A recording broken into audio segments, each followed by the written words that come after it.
Well, it appears that I have success with rebuilding the carburetor. It's now on my 1955 M38A1 Army Jeep, and I'm not the big time expert at this, but it's doing pretty good. I'm sure to have it, the throttle adjusted perfect, but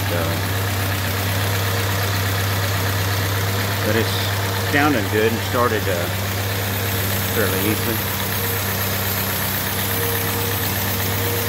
And got a little over about right at 4 psi pressure, which is what it's supposed to have, fuel pressure. So need a little cable stop for the throttle. Had to improvise that, but looks like it's working okay. I could probably even idle it down a little lower, but it's probably good like this.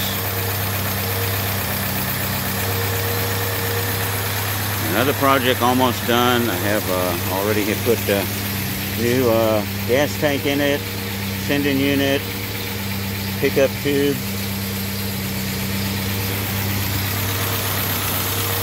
fuel filter new, so should be ready to go.